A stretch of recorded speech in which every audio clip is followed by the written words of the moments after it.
मित्रांनो, दिवसेंदिवस रावण त्याची वेगवेगळी मुंडकी वर काढतोय. पहिल्या रावणाला 11 मुंडके होते, म्हणजे त्याच्यामध्ये 11 विकृती होत्या. आताच्या रावणाला त्याच्या 10 पट मुंडके. पहिला रावण सीतेला पळवून नेत होता, आताचा रावण लक्ष्मीला पळवून नेणार आहे आणि उद्योजकांचे घर भरवणार आहे. हा रावण गरिबांवरती दररोज आघात करतोय. आता उज्ज्वला योजनेमध्ये जे गरीब दुबळ्या लोकांना 9 सिलेंडर भेटणार होते, ते फक्त 4च भेटणार आहे.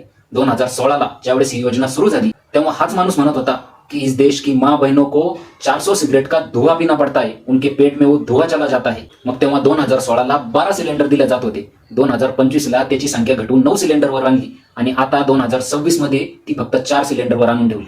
आणि तुम्ही बघा, हा दलाल मीडिया आणि हे आज तक, इंडिया टीव्ही हे जस काय असं सांगताय की जस काय ही नवीन 4 सिलेंडरची योजना सुरू केली तर जोकराच्या सर्कशीसाठी सगळे कामाला लागले. कारण जोकराची सर्कस चांगली पार पडली पाहिजे. तुम्ही आता हा व्हिडिओ बघा. या व्हिडिओमध्ये हा गरीब दुबळ्यांच्या वाट्याला जो पैसा खर्च केला गेला पाहिजे तो अशा बॅनरबाजीवरती खर्च केला जातोय. इतके सगळे बॅनर. आणि ही उज्ज्वला योजना कशी सुरुवातीपासूनच फ्रॉड होती, पण ते तुम्ही समजून घ्या, कारण आपल्या सगळ्यावर त्या प्रचाराचा प्रोपगंडा हवी झाला होता. काँग्रेस काळात 14 करोड गॅस कनेक्शन वाले होते. ह्या सगळ्यांची सबसिडी काँग्रेस सरकार भरायचं आणि 400 रुपयाच्या आसपास गॅस सिलेंडर तुम्हाला भेटायचा. आता सध्या या देशामध्ये 33 करोड गॅस कनेक्शन आहे, त्याच्यामधले फक्त 10 करोड हे उज्ज्वला योजनेचे लाभार्थी आहे. तर ऐका, ह्याच 10 करोडचा स्कॅम आहे का? कॅग आणि मनी कंट्रोलचा रिपोर्ट असं सांगतो की या 10 करोड पैकी 3.3 करोड लोक असे की जे हा गॅसच भरत नाही. म्हणजे ह्या लोकांची परिस्थिती अशी की त्यांना तो गॅस भरायला परवडतच नाही आणि गरिबीतून लोक वर काढले म्हणे. आणि 1.5 करोड लोक असे की जे फक्त वर्षाला एक गॅस भरता, म्हणजे ते फक्त योग्य त्या टायमाला गॅसचा वापर करता आणि अदर टायमाला ते चुलीवरती स्वयंपाक करता. फेकच्यांच्या भाषेत सांगायचं झालं तर त्या मायला आता सुद्धा 400 सिगरेटचा धुवा स्वतःच्या शरीरात घेत्या. हा बाबा, योजना जर कधी अशी असती की बाबा अप्पर मिडल क्लास आणि श्रीमंत लोकांना याच्यातून वगळलं असतं आणि बाकीच्या लोकांना योजनेचा लाभ भेटत असता तर आपण म्हणलो असतो की ही खरी योजना आहे. ज्या लोकांना मोफत गॅस आधी भेटत होता त्या लोकांची पण सुविधा काढून घेतली. अशा पद्धतीने सगळा बट्ट्याबोळ वाजवून टाकला.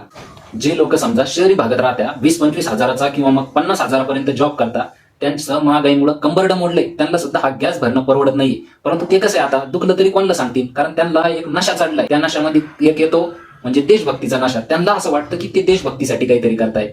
अरे ही देशभक्ती नाहीये, ही उद्योजकांची भक्ती.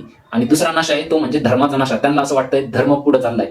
धर्म नाही, अधर्म पुढे नेता येईल. धर्माची कोणतीही योग्य गोष्ट ह्या सत्ताधाऱ्यांनी केली नाही. यांनी हिंदुत्वाच्या नावाखाली केवळ पोकळ पैसा कमवायचं काम केलं, गरिबांना लुटायचं काम केलं आणि उद्योजकांना मोठं करायचं काम केलं. ही गोष्ट ज्या दिवशी तुम्हाला समजून येईल त्या दिवशी मात्र तुम्ही कंगाल झालेले असाल.